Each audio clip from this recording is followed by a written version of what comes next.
أعوذ بالله من الشيطان الرجيم.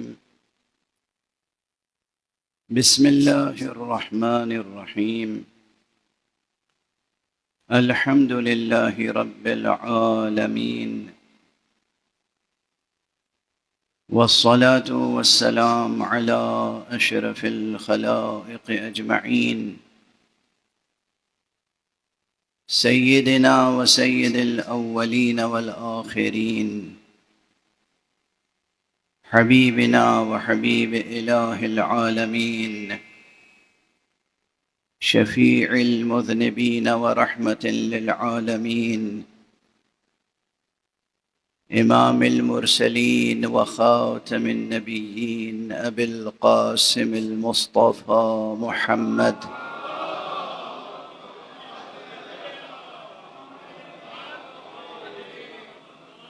وعلى أهل بيته الطيبين الطاهرين الهداة المهديين المعصومين المظلومين، واللعنة الدائمة على أعداء الحق والدين.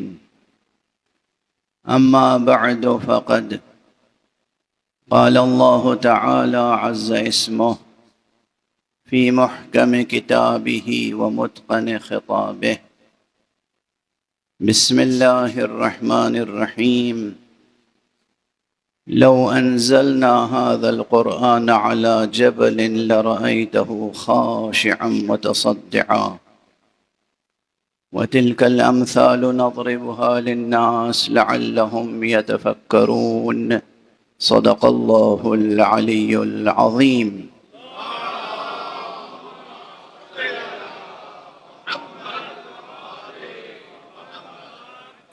ایک اور بلند تر صلوات.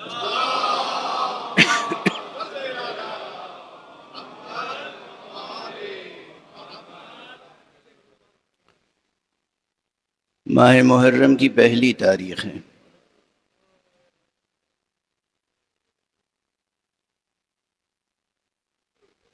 شہادت قرآن کا مہینہ ہے، اور اس لیے ہم سب پر فرض ہے کہ ہم زیادہ سے زیادہ قرآن کی طرف توجہ کریں.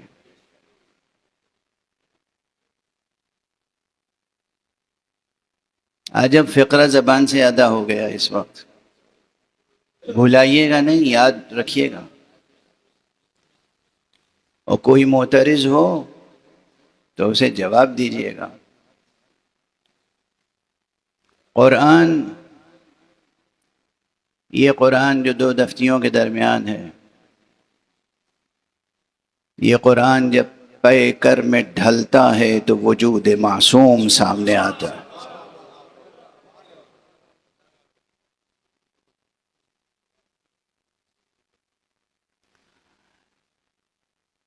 اس مرتبہ مکتب حسینی میں بیٹھ کر ہم ایک خاص اور نہایت ہی اہم عنوان پر گفتگو کرنا چاہتے ہیں، اور وہ عنوان ہے حسین اور مقاصد قرآن.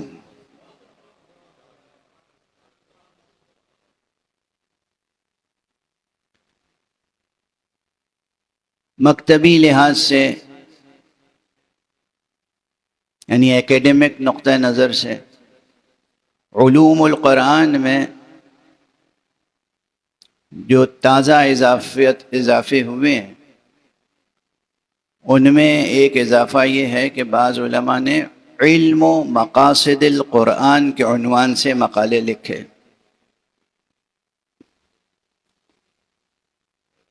اور بالکل ابھی حال میں یہ مقالے لکھے گئے ہیں. یہ طالب علمانہ عاجزی کے ساتھ عرض کر رہا ہوں کہ جب میں غور کر رہا تھا کہ اس مرتبہ اس منبر سے کس موضوع پہ گفتگو کی جائے، تو ذہن میں یہ عنوان آیا: امام حسین اور مقاصد قرآن. قلم اٹھایا، کاغذ پہ لکھا، پھر خیال آیا کہ ذرا دیکھیں اس عنوان پر کسی اور نے بھی کچھ کام کیا ہے یا نہیں، تو دیکھا تو 2-3 اور عناوین مل گئے، لیکن میری فکر ان سے بہت مختلف ہے جو اب تک لکھنے والوں نے لکھا ہے۔ چونکہ لکھا جا چکا ہے کچھ نہ کچھ، اس لیے میں نے حوالہ دے دیا تاکہ علمی خیانت کا مرتکب نہ کہلاؤں۔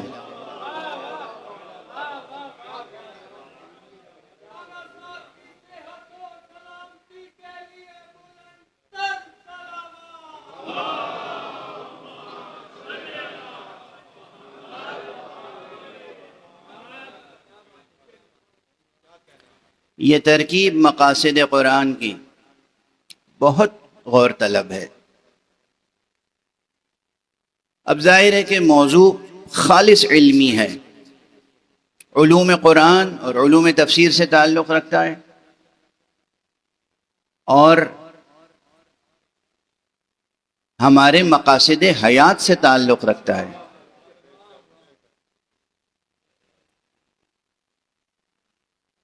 لیکن کسی یونیورسٹی میں یا کسی مدرسے اور سیمینار میں پیش کرنے کا اسلوب الگ ہوتا ہے، ممبر پر پیش کرنے کا اسلوب الگ ہوتا ہے۔ لازمی طور پر چونکہ سامنے بیٹھے ہوئے حضرات مختلف طبقات سے تعلق رکھتے ہیں، تو ان سب کا لحاظ کرنا پڑتا ہے، اور علمی اصطلاحوں سے عطر نچوڑ کر پیش کرنا پڑتا ہے۔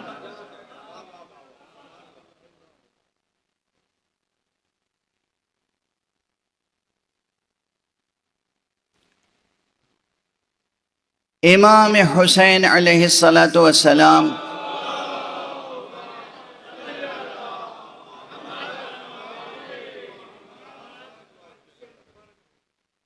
کا حوالہ 2 لحاظ سے ضروری ہے۔ ایک تو یہ کہ گفتگو محرم میں ہو رہی ہے، اب یہ تاریخ کی ایک سچائی بن گئی ہے کہ ہلال محرم نظر آئے اور حسین یاد نہ آئیں، یہ ممکن نہیں ہے، یہ ممکن نہیں ہے۔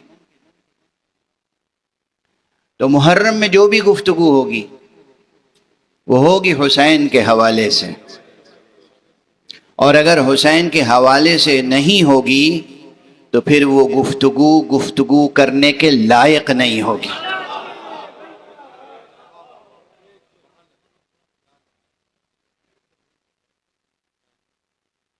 اور کتنی ہی گفتگو کر لیجئے، اگر نام حسین سے منسوب نہ ہو، ذکر حسین سے مستند نہ ہو، ارشادات امام حسین سے مؤید نہ ہو وہ گفتگو، تو اس کی کوئی حیثیت نہیں ہوگی۔ دوسرا یہ کہ محرم ہو یا نہ ہو، حسین کا ایک تعلق قرآن سے ہے۔ پہلی ہی محرم کی صبح ہے آج، اس لیے ایک بات عرض کروں، گزشتہ برس غالباً میں لاہور میں یہ بات کہہ چکا ہوں، آپ حضرات عموماً کچھ نعرے لگاتے ہیں، اور اس میں ایک نعرہ جو مجھے بہت پسند ہے وہ ہے لبیک یا حسین، ہے نا؟ میں نے یہ عرض کیا تھا کہ لبیک یا حسین کے معنی کیا ہوتے ہیں؟ لبیک یا حسین کے معنی ہی ہوتے ہیں لبیک یا قرآن۔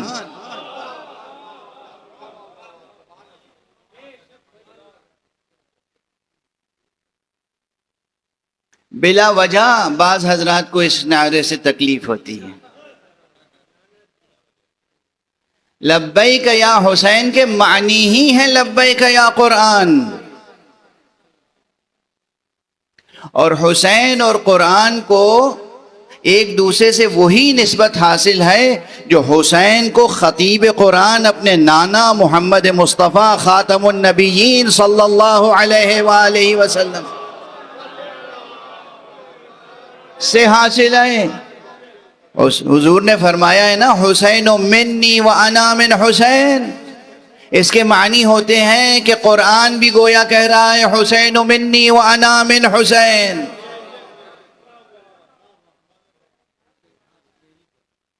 حسین قرآن سے ہے اور قرآن بھی حسین سے ہے، اور اس میں ایک ذرا سا مبالغہ نہیں ہے۔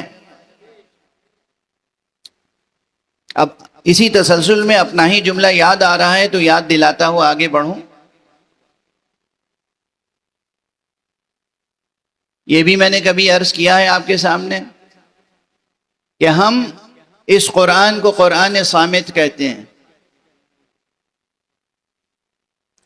اور سرکار رسالت مآب کو، مولا امیر المومنین کو، ائمہ اہل بیت کو ہم قرآن ناطق کہتے ہیں۔ اس پر دلائل بہت ہیں، اس تعبیر کی تفسیر کے لیے مطالب بہت ہیں، مگر ایک بات ایسی جو سب کی سمجھ میں آ جائے وہ یہ ہے کہ اگر کوئی پوچھے کہ آپ آخر حسین کو قرآن ناطق کیوں کہتے ہیں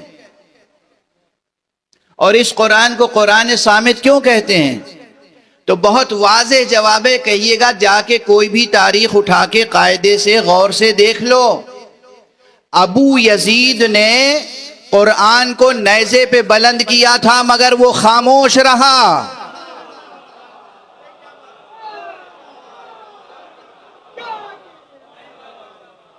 ابو یزید نے قرآن کو نیزوں پہ بلند کیا تھا، قرآن خاموش رہا۔ یزید نے سر حسین کو نو کے نیزہ پہ بلند کیا، حسین کا سر خاموش نہیں تھا۔ یہ دلیل ہے کہ حسین قرآن ناطق ہیں۔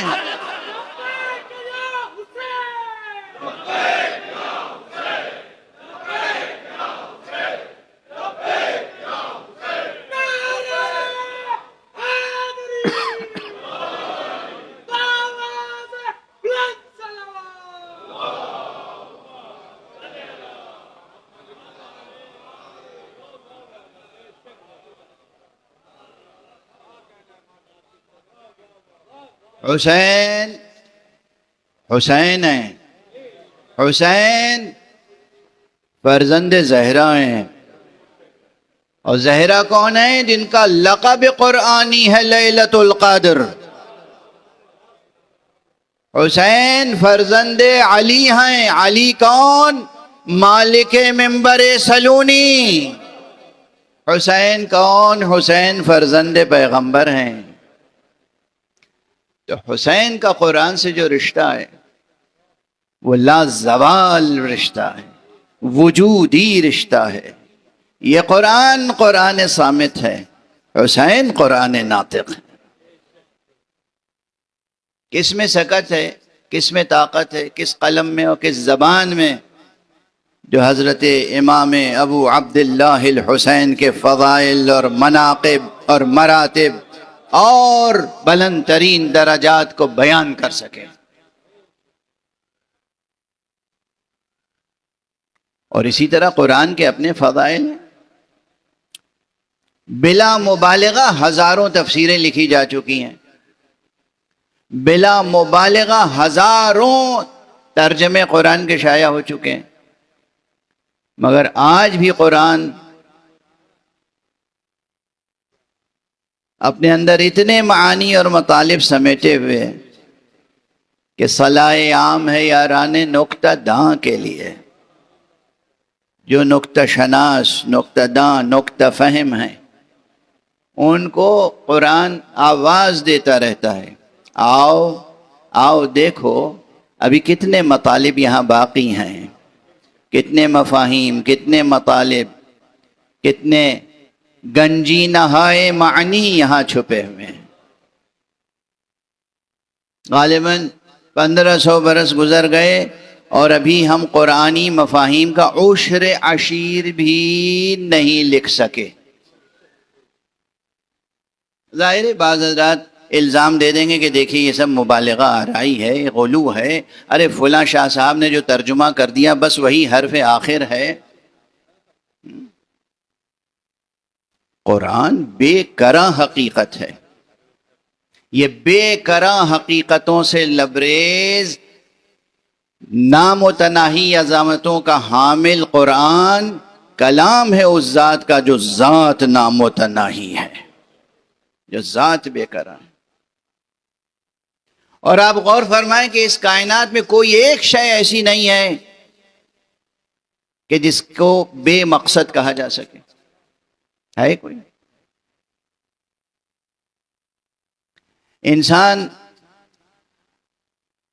اپنی بے شعوری سے، اپنی لا علمی سے، اپنی جہالت سے، نادانی سے بہت بے مقصد حرکتیں کر دیتا ہے. لیکن اس کائنات ہستی میں کوئی ایک ذرہ صحرا بھی بے مقصد نہیں ہے. کوئی ایک ریت کا ذرہ بھی بے مقصد نہیں ہے، بے نظم کے نہیں ہے. مقصد ہے اور ایک نظم ہے، اس میں ضابطہ ہے، قانون ہے، ترتیب ہے، ایک عظیم ڈیزائن ہے، احسن اسلوب کے ساتھ ہر شے اپنی جگہ پر کام کر رہی ہے. اس ذروں کے دل و جگر میں جو پوری کائنات گردش کرتی رہتی ہے، سائنسدانوں سے پوچھئے. اب یہ سب چیزیں علم نشرہ ہیں نا. جب ہر چیز کا ایک مقصد ہے تو یہ کیسے ممکن ہے کہ قرآن مجید کے مقاصد نہ ہوں؟ قرآن مجید کے بھی مقاصد ہیں، اور ایک سے زیادہ مقاصد ہیں. یہ موضوع کلامی بھی ہے، علم کلام سے بھی جڑا ہوا ہے. یہ موضوع بلاغی بھی ہے، یعنی علم بلاغت سے بھی جڑا ہوا ہے.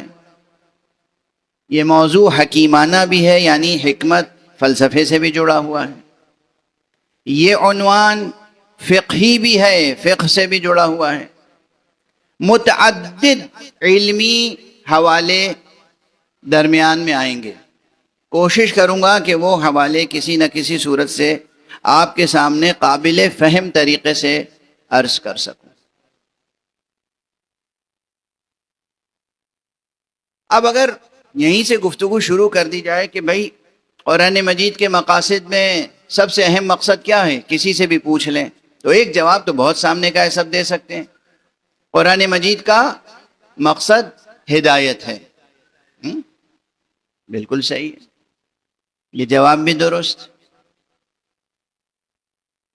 خود قرآن مجید کی آیت کوئی پڑھ دے گا، شروع ہی میں ہے بالکل، بسم اللہ الرحمن الرحیم الف لام میم ذالک الکتاب لا ریب فیہ ھدی للمتقین. قرآن مجید کا مقصد ہدایت، بس ایک ہی مقصد ہے، اور وہ بھی ھدی للمتقین، متقین کے لیے. تو کچھ غیر متقین کے لیے بھی قرآن مجید میں پیغام ہے یا نہیں ہے؟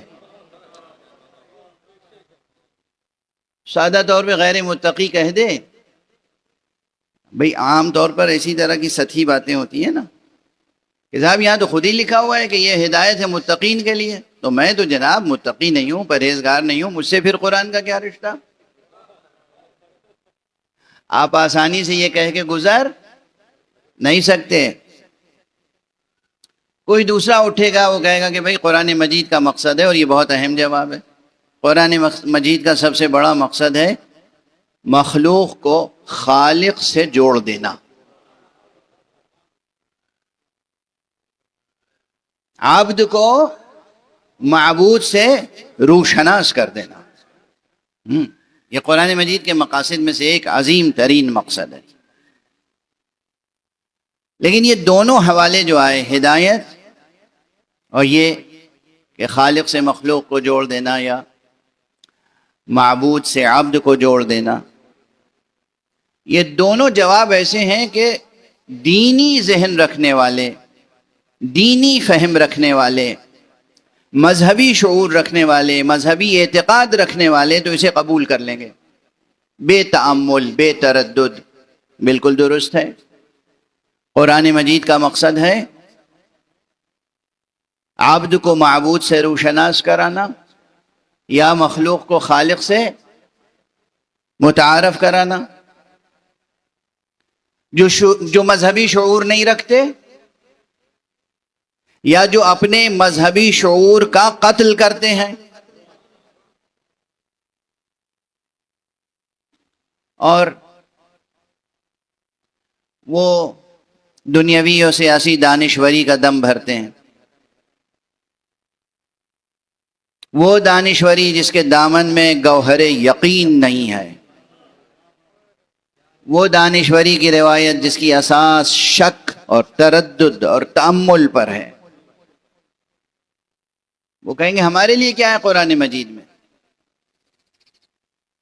تو میں آج دست ادب جوڑ کے ایک سطر، ایک جملہ عرض کر رہا ہوں، اور آئندہ گفتگو میں اور بہت سے مراحل سے گفتگو گزرے گی. دیکھیے قرآن مجید کو اگر غور سے دیکھیں. اچھا میں ایک چیز اور نقل کر دوں. بعض حضرات ایسے ہیں جو مثلاً کہتے ہیں کہ قرآن مجید کا صرف ایک کام ہے. پہلا کیا تھا جواب؟ ہدایت.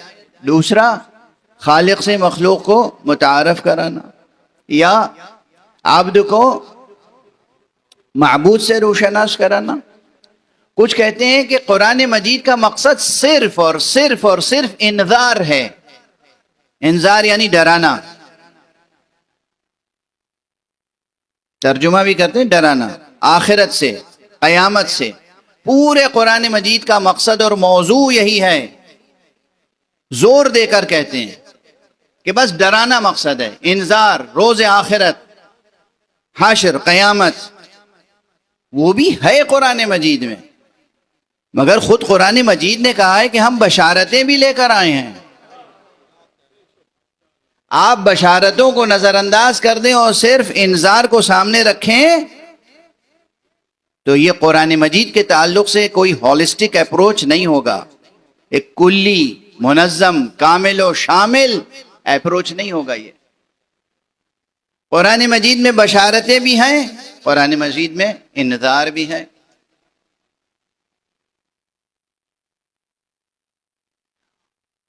اب ایک جملہ یاد رکھیے گا اور اس پہ بہت غور کیجیے گا.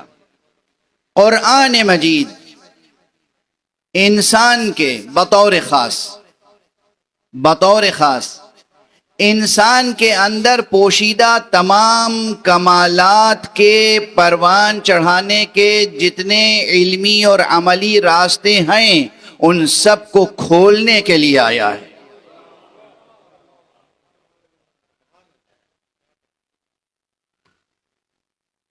اب دیکھیے یہاں مذہبی حوالہ نہیں ہے صرف. اگر انسان بحیثیت انسان اپنے بارے میں غور کرے، اگر انسان اپنے اندر چھپے ہوئے مقاصد پر، اپنے چھپے ہوئے کمالات پر غور کرے، اپنی صلاحیتوں پہ غور کرے، اپنی استعدادات پر غور کرے، آپ کے اندر کیا کیا کمالات چھپے ہوئے ہیں، ابھی سوچنے کی ضرورت محسوس کی؟ بس کسی دن ایسے ہی بے اختیار پیدا ہو گئے اور کسی دن ایسے ہی بے اختیار چلے جائیں گے؟ ہیں؟ نہیں، یہ ٹھیک نہیں ہے. لائی حیات آئے، قضا لے چلی چلے، اپنی خوشی نہ آئے نہ اپنی خوشی چلے. یہ جبر کا نظریہ ہے. یہ درست نظریہ نہیں ہے، چاہے کتنا ہی دل آویز نظر آتا ہو. جبر کا نظریہ ہے یہ. آپ کے اندر بہت سے کمالات چھپے ہوئے ہیں، بہت سی صلاحیتیں آپ کو دی گئیں، بہت سی استعدادات آپ کے اندر ہیں. بلکہ بقول مولائے کائنات صاحب منبر سلونی امیر المؤمنین علی ابن ابی طالب علیہ الصلاۃ والسلام، آقا کا یہ جملہ ہے. اسے ظاہر ہے کہ وہ شعر ہے آپ کا، آپ سے منسوب ایک دیوان ہے، اس میں قطعہ ہے، اور اس قطعے میں یہ ایک شعر میں آپ کو صرف سنا رہا ہوں. مشہور شعر ہے، پہلے بھی منبر پہ دوسرے سے آپ کو سباق میں عرض کر چکا ہوں گا کہ اتزعم انک جرم صغیر وفی کم طول عالم الاکبر. کیا تم اپنے آپ کو صرف ایک چھوٹا سا، حقیر سا، معمولی سا جرم مادی، جرم بدن سمجھتے ہو؟ اتزعم انک جرم صغیر، کیا تم یہ سمجھتے ہو کہ بس ایک چھوٹی سی مادی مخلوق ہو؟ وَفِيكَمْ طَوَى الْعَالَمُ الْأَكْبَرُ، تمہارے اندر تو عالم اکبر پوشیدہ ہے۔ کبھی نہ اپنی ذات سے مایوس ہوں، نہ اپنی ذات کو کم تر گردانیں، اور اپنی آغوش میں آنے والے بچوں کو ہمیشہ ان کا حوصلہ بڑھائیں۔ تم معمولی مخلوق نہیں ہو، اللہ کی ایک خاص مخلوق ہو۔ بیٹا تم اپنے آپ کو ضائع ہونے سے بچانا۔ دیکھو دنیا والے کہیں تمہیں پامال نہ کر دیں، دیکھو تمہاری توجہ ادھر ادھر نہ چلی جائے۔ اپنا لحاظ کرو، اپنا خیال کرو، تمہارے اندر بے پناہ صلاحیتیں ہیں، بے پناہ امکانات ہیں، بے پناہ پاسبلٹیز ہیں، بے پناہ فیکلٹیز ہیں آپ کے اندر۔ آپ ان سب کو پروان چڑھائیں رضائے رب کو سامنے رکھ کر، تو آپ سے عظیم تر کوئی مخلوق اس کائنات میں نہیں ہے۔ اور ہمارے آپ تربیت اولاد، تربیت فرزند، تربیت بشر، اور ایک انسان کے اندر جتنے کمالات ہیں۔ ہاں یہاں پر میں ضرور، بعض لوگ کہتے ہیں قرآن سائنس کی کتاب نہیں، بالکل سائنس کی کتاب نہیں ہے۔ قرآن سائنس کی کوئی ٹیکسٹ بک تھوڑی ہے۔ بعض حضرات مقالے لکھتے رہتے ہیں اسی عنوان سے، یہ تھیوری ہم نے قرآن سے ثابت کر دی، اور کل وہ تھیوری بدل جائے گی تو کیا کیجئے گا؟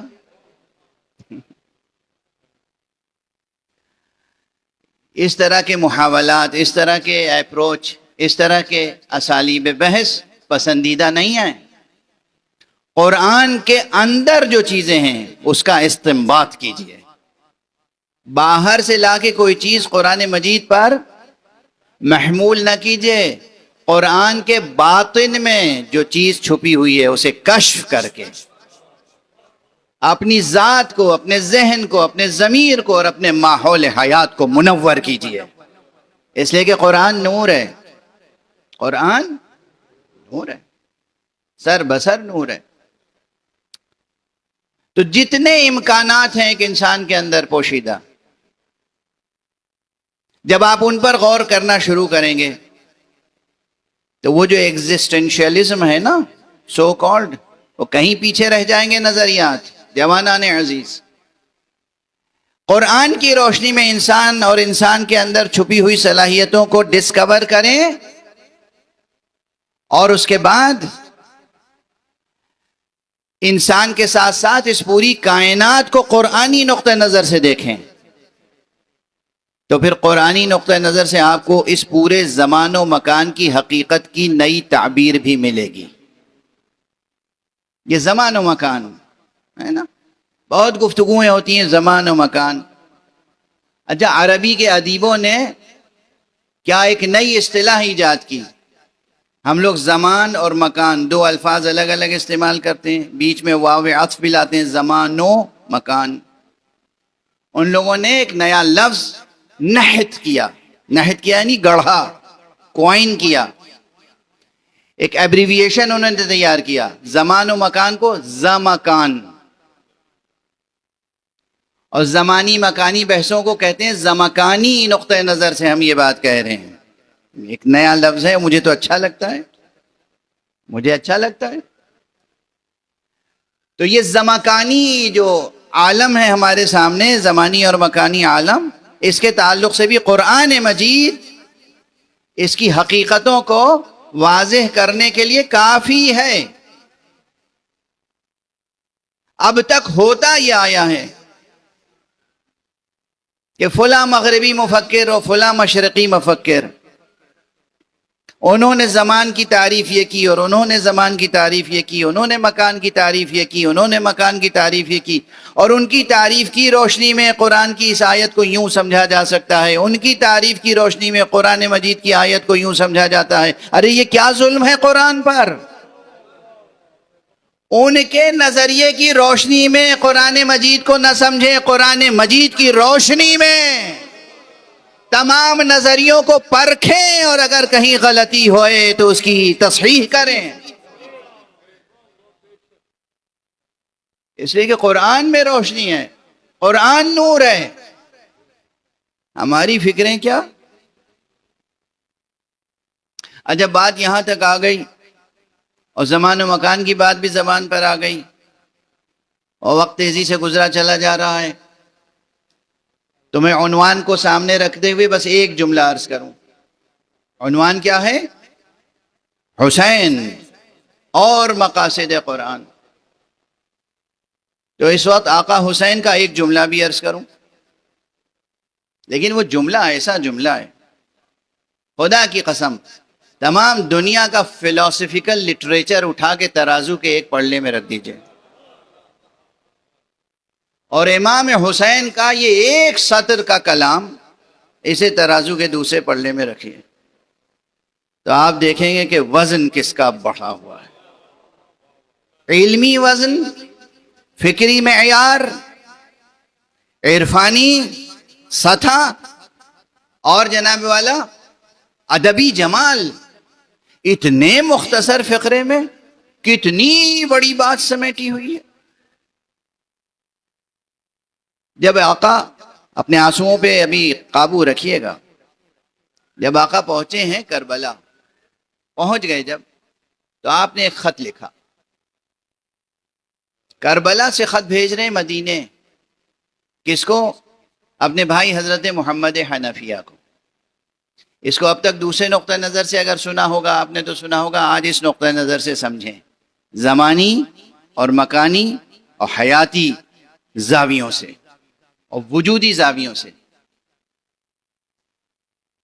صرف ایک سطر ہے، بسم اللہ الرحمن الرحیم، من حسین ابن علی الى محمد ابن علی ومن قبلہ من بنی ہاشم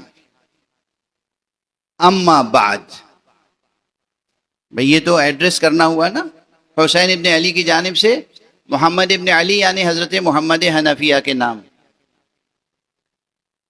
اور جو بنی ہاشم کے لوگ مدینے میں رہ گئے تھے محمد حنفیہ کے ساتھ، ان سب کو خطاب کر کے کہا اما بعد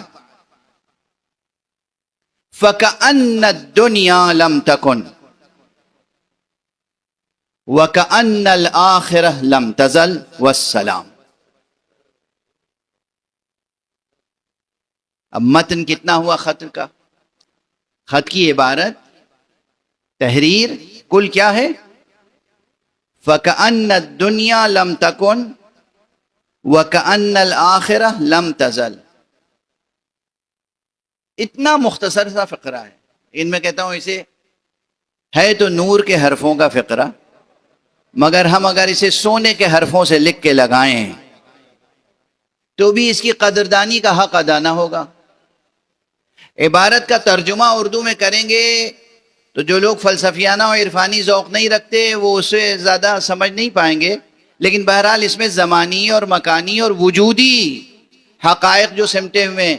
فرماتے ہیں فَكَأَنَّ الدُّنْيَا لَمْ تَكُنْ، علی حسین ابن علی کی جانب سے یہ خط ہے محمد حنفیہ کے نام اور ان بنی ہاشم کے نام جو محمد حنفیہ کے ساتھ موجود ہیں۔ دیکھو یہ دنیا تو گویا ہے ہی نہیں، یہ دنیا تو گویا تھی ہی نہیں، اور آخرت گویا قائم ہے، گزرتی ہی نہیں، یہ برقرار ہے، گزری ہی نہیں۔ اور فرمائیں ہماری آخرت کا کیا تصور ہے؟ جب یہ دنیا ختم ہو جائے گی، ہم مر جائیں گے، ہم ہی نہیں جب ساری مخلوق مر جائے گی، دنیا تمام ہو جائے گی، تو دار آخرت کا تصور ہے۔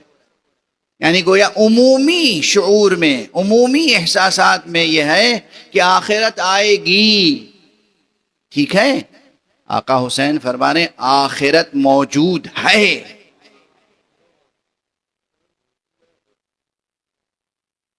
آخرت موجود ہے، اور یہ جسے ہم دنیا موجود سمجھ رہے ہیں یہ تو گویا ہے ہی نہیں۔ یہ کلام کسی اور کا نہیں ہے، یہ کلام کسی شاعر یا ادیب یا خطیب یا صحافی کا تھوڑی ہے۔ جانو رمز کائنات اور جانے رمز کائنات. رسول اللہ کے فرزند رسول اللہ کی زبان مبارک سے پروان چڑھنے والے قرآن ناطق کا جملہ ہے.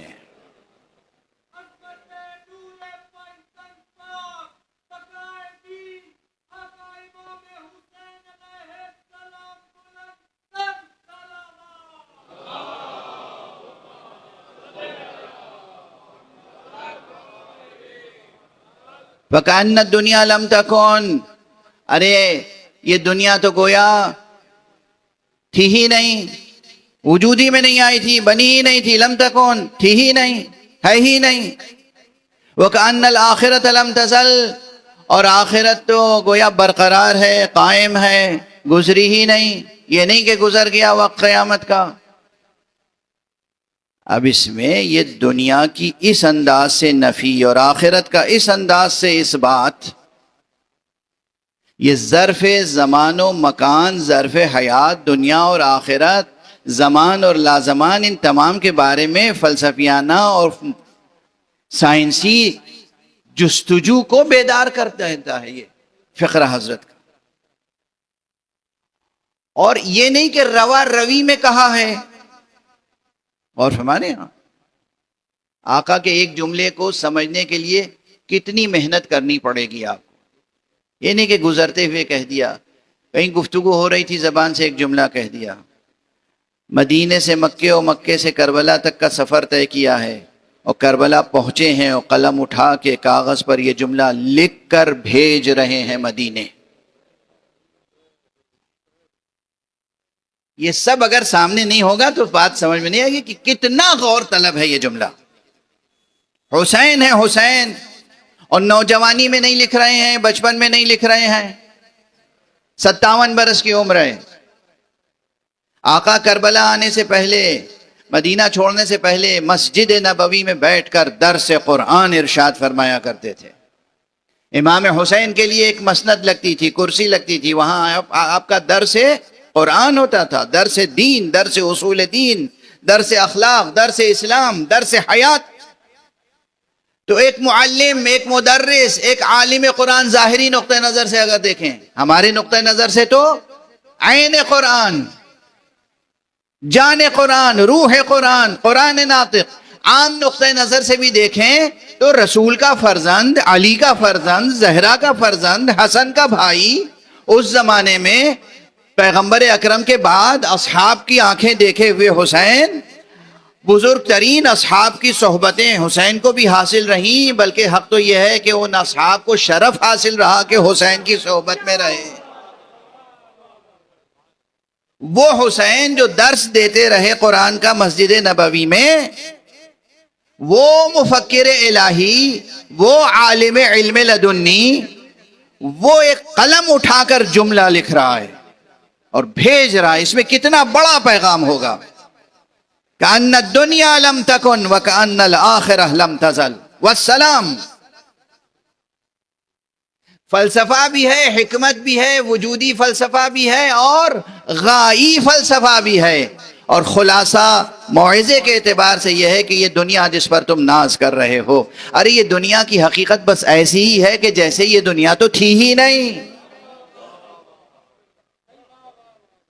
اس پر ناز کر رہے ہو، اس کے لیے بخل کر رہے ہو، خدا کی راہ میں جان دینے سے گریزاں ہو رہے ہو اس دنیا کی خاطر. کتنے دن زندہ رہو گے؟ کتنے دنوں کے لیے اپنی اس جان کو ذخیرہ کر رہے ہو؟ کتنے دنوں کے لیے؟ ارے یہ دنیا تو فراموش شدنی ہے. کل یہ ماضی کا بھولا ہوا سبق بن جائے گی اور آخرت قائم و دائم حقیقت ہے. سب سے بڑی بات یہی ہے کہ اس فقرے میں آپ نے فرمایا آخرت قائم و دائم حقیقت ہے. آخرت قائم و دائم حقیقت ہے. یعنی جوانان عزیز، جب بھی کوئی کام کریں تو یہ سوچ کر کریں کل اس کا صلہ نہیں ملے گا، آج جو ہم کر رہے ہیں صلہ ساتھ ساتھ ملنے والا ہے. کل کا انتظار نہ کیجئے، اس یقین کے ساتھ عمل کریں. آقا حسین نے اتنی بڑی قربانی دی، کیا یہ سوچ کر دی تھی کہ میری قربانی کے ایک عرصے کے بعد اس کے آثار ظاہر ہوں گے؟ ادھر قربانی دی، ادھر آثار ظاہر ہونا شروع ہو گئے اسی دن، اسی وقت سے۔ یہ تو بہت ظاہری تعبیر ہے، مگر اب اس وقت اسی تعبیر کی حد تک میں محدود کر رہا ہوں گفتگو کو۔ آقا حسین نے جس طریقے سے ایک چھوٹے سے جملے میں اس حیات و کائنات کے تعلق سے پورے فلسفے کو سمیٹ کے پیش کیا ہے۔ لیکن نا، کائنات ہے پوری، آپ انسان کا وجود اور زمان و مکان اور جو کچھ اس کے اندر ہے، اس حصار ہستی میں، سب کے تعلق سے ایک سطر میں ایک بات ایسی کہی ہے آقا نے کہ بس سوچتے رہیے۔ اس کی تفسیر، حسین کے اس کلام کی تفسیر میں پورا قرآن پڑھنا پڑے گا۔ حسین علیہ السلام کے اس کلام کی تفسیر میں پورا قرآن پڑھنا پڑے گا، اور اگر پورے قرآن کے زمکانی تصور کو، زمانی مکانی حیاتی وجودی تصور کو نچوڑ کر کسی ایک جملے میں پیش کرنا چاہیں گے تو حسین کا یہ جملہ یاد رکھنا پڑے گا۔ قرآن اور حسین میں یہ رشتہ ہے۔ بات خالص علمی اور اکیڈمک انداز سے ہو گئی، مگر ظاہر ہے آپ تو انداز اب یہ برداشت کرتے کرتے ربع صدی ہو گئی نا، ربع صدی گزر گئی، بلکہ اس سے بھی زیادہ۔ مقاصد قرآن کو سمجھنا ہو اور اسرار وجود، اسرار حیات، اسرار زمان و مکان، اہداف حیات، تو قرآن مجید کی روشنی میں حسین سے سیکھیں، کسی اور سے نہیں، اور خاص طور سے محرم میں، کیونکہ حسین فرزند بھی ہیں اس کے۔ میں نے ابھی عرض کیا کہ جس نے کہا تھا، جو صاحب منبر سلونی تھا، آقا نے امیر المومنین علی ابن ابی طالب علیہ الصلاۃ والسلام، ایک بلند صلوات پڑھیں محمد۔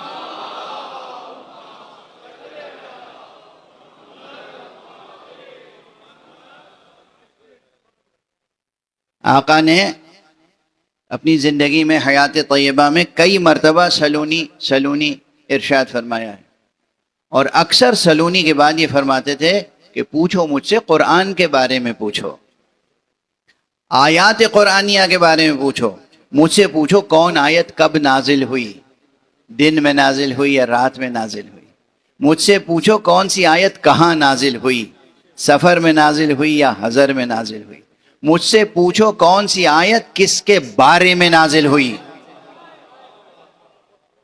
مجھ سے پوچھو کون سی آیت کون سا حکم رکھتی ہے، کس آیت سے کیا کیا مطالب استنباط ہوتے ہیں۔ یہی تو ایک سبب تھا جو امام کا نسخہ قبول نہیں کیا، کیونکہ اگر امام کا نسخہ قبول کر لیتے تو اس میں یہی تو لکھا تھا کہ کون سی آیت کس کے بارے میں ہے۔ سب سے بڑی مشکل یہی تھی۔ مومنین سے متعلق جو آیتیں تھیں اس میں نمایاں ترین مومنین کے نام تھے، تذکرے تھے۔ جو منظور نظر مشیت تھے ان کے تذکرے تھے۔ جہاں منافقین کے بارے میں آیتیں تھیں وہاں منافقین کے صاف صاف نام لکھے ہوئے تھے۔ سیاسی درباروں کے لیے یہ مشکل ہوتا ہے کہ منافقین کے تذکرے کو کیسے چھپائیں۔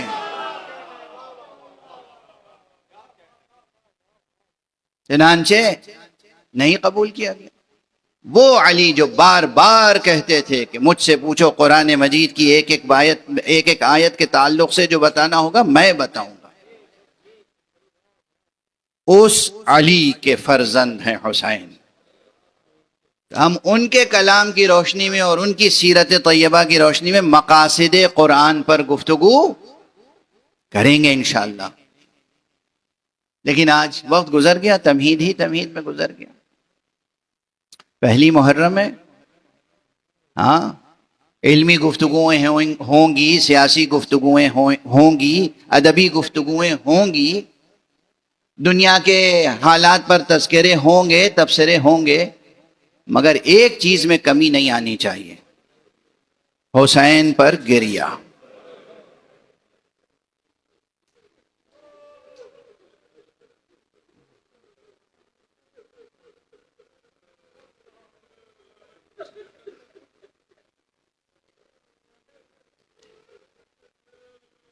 اس مرتبہ متعدد بار میں یہ بات عرض کر چکا، کوشش کیجئے جوانان عزیز، بزرگان محترم، مرد حضرات، خواتین، آقا حسین کو روزانہ ایک بار السلام علیک یا ابا عبد،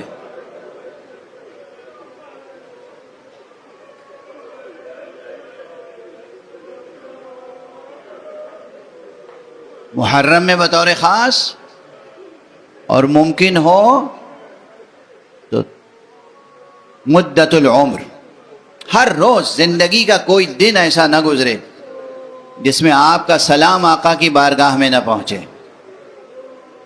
آقا کا حق ہے اس پوری کائنات پر،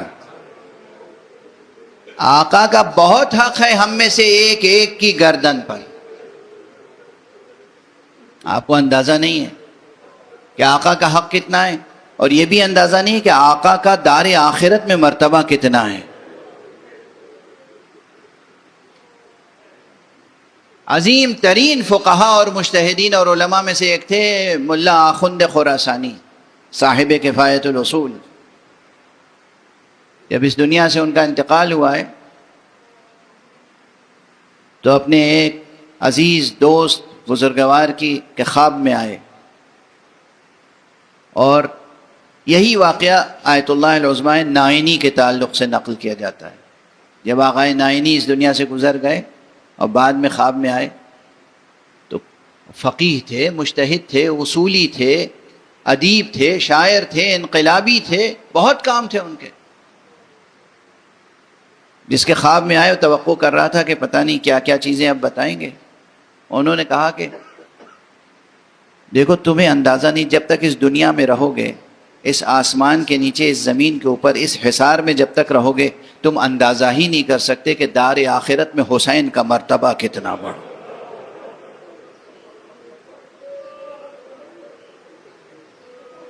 حسین حسین حسین بہت بڑا مرتبہ ہے، تصور نہیں کر سکتے، اور جب تصور نہیں کر سکتے تو ہم الفاظ میں کوئی تعبیر بھی کیا پیش کر سکتے ہیں۔ انہوں نے کہا دار آخرت میں وہاں حسین کا جو مرتبہ ہے تم یہاں جب تک ہو تصور ہی نہیں کر سکتے۔ بہت بڑا مرتبہ ہے آقا حسین، اور اسی لیے آپ سے ہم کہہ رہے ہیں گریا۔ ائمہ اہل بیت نے کہا ہے کسی غم میں رونا ہو تو میرے آقا حسین پر۔ لیکن حسین پر گریے کا سلسلہ کب سے جاری ہے؟ کل رات کی مجلس میں یہاں کہہ رہا تھا کہ پہلی مجلس کا تذکرہ کر دوں، جب حسین دنیا میں آئے ہیں تو رسول اللہ نے مصائب بیان کیے اور گریہ ہوا۔ ارے اس سے بھی پہلے سے گریے کا سلسلہ جاری ہے۔ آدم نے گریہ کیا حسین پر، نوح نے گریہ کیا حسین پر، کوئی نبی ایسا نہیں ہے کہ جس نے حسین پر گریہ نہ کیا ہو۔ کوئی اسے باور کرے یا نہ کرے، ہمارے یہاں معتبر روایتیں ہیں، معتبر روایتیں ہیں، مستفیضہ ہیں، کوئی انکار نہیں کر سکتا اگر فن حدیث میں، صناعت حدیث میں درک رکھتا ہے۔ معصومین سے یہ روایتیں ملی۔ جب آدم توبہ کر رہے تھے، جبرائیل انہیں تلقین فرما رہے تھے رب العزت کی طرف سے کہ اللہم انی اسألک بحق محمد وعلی وفاطمہ وحسن وحسین۔ پانچوں نام لیے، جب پانچویں نام پر آئے تو آنکھوں سے آنسو ابل پڑے۔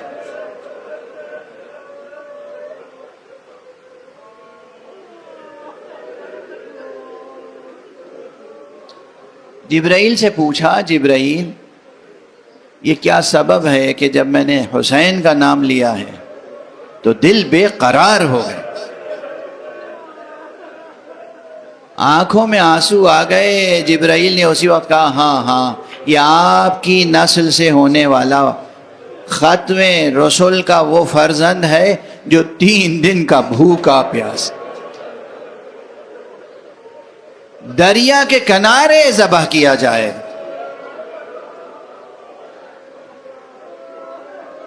اجرکم علی اللہ. آپ گریہ کر رہے ہیں، آپ کی آوازیں بلند ہیں، آنکھوں میں آنسو ہیں. بالکل اسی کیفیت سے جب خمسہ نجبہ کے نام لے کر ان کے توسل سے جناب نوح نے دعا کی، کشتی پر تھے، جب حسین کا نام لیا بے اختیار گریہ کیا.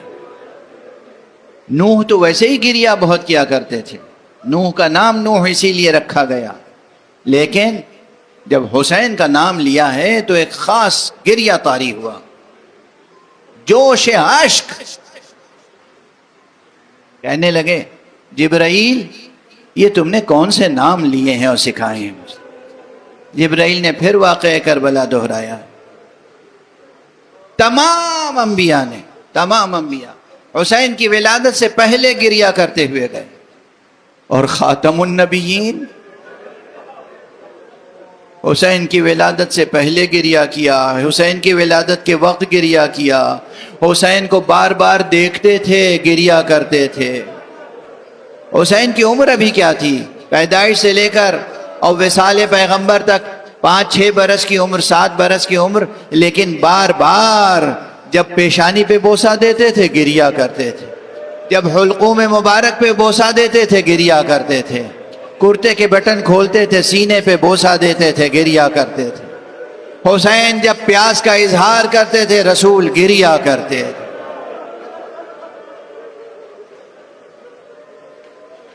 کتنی بار رسول نے حسین پہ گریہ کیا ہے، آج دنیا ہمیں گریہ کرنے سے روکتی ہے. یہ گریہ ہے جو اس قوم کو پروان چڑھاتا ہے جو دنیا میں بڑے بڑے انقلاب لاتی ہے. اس گریہ کی مخالفت نہ کیجیے، اس گریہ کی مخالفت نہ کیجیے. یہ آنکھیں اللہ نے دی اس لیے ہیں کہ آپ حسین پر گریہ کریں. بس وقت تمام ہو گیا، آخری جملہ کہہ کے گفتگو تمام کرو. جبرائیل یہی کہتے رہے نا ہر نبی سے کہ خاتم النبیین کا نواسہ ہوگا، جسے خاتم النبیین ہی کی امت 3 دن کا بھوکا پیاسا دریا کے کنارے ذبح کرے گی. بس ایک جملہ کہہ کے خاموش ہو جاؤں گا. ہمارے ائمہ نے بار بار انتہائی حزن و علم کے ساتھ ایک جملہ کہا ہے، ارے کسی بھی غم میں رونا آئے تو حسین پر رونا، اس لیے کہ حسین کو پیاسا ذبح کیا گیا اور اس طرح ذبح کیا گیا. قتل الحسین ذبح الحسین کما یذبح الکبش. ارے جیسے گوسفند کو ذبح کیا جاتا ہے ایسے حسین کو ذبح کر دیا.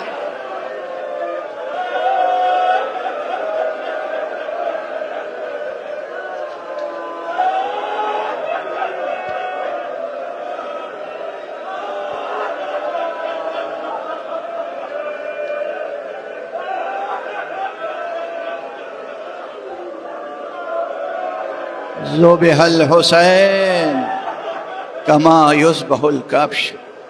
انا للہ و انا الیہ راجعون، انا للہ و انا الیہ راجعون، انا للہ و انا الیہ راجعون، رضا بقضائہ و تسلیما لامرہ. پروردگار ہمیں علوم قرآن اور معارف اہل بیت سے آشنا فرما. معبود پروردگار ہماری اس مختصر سی حقیر سی عبادت عزا کو قبول فرما. پروردگار روئے زمین پر جہاں جہاں فرش عزا بچھائے، جہاں جہاں عزاداران حسین عزاداری میں مصروف ہیں، ان کو اپنی خاص حفظ و امان میں رکھ. پروردگار دنیا میں جہاں بھی بے چینیاں ہیں، بے امنیاں ہیں، جنگ و جدل ہے، وہاں اپنے لطف و کرم سے امن و امان قائم فرما. پروردگار ظالمین کے دست نحس کو کوتاہ کر دے. پروردگار مظلومین جہان کی نصرت فرما. پروردگار رہبر شہید کی روح کو بلندیاں اور درجات کو بلند سے بلند تر فرما. پروردگار ان کے فرزند رہبر موجود حضرت آیت اللہ سید مجتبیٰ خامنئی کو اپنی خاص حفظ و امان میں رکھ۔ پروردگار ملت اسلامیہ کو ولایت علی ابن ابی طالب پہ متحد فرما۔ پروردگار اپنے ولی آخر کو اذن ظہور عطا فرما اور ان کے ہاتھوں سے اپنی رحمت و رافت و عدالت کا پرچم لہرا۔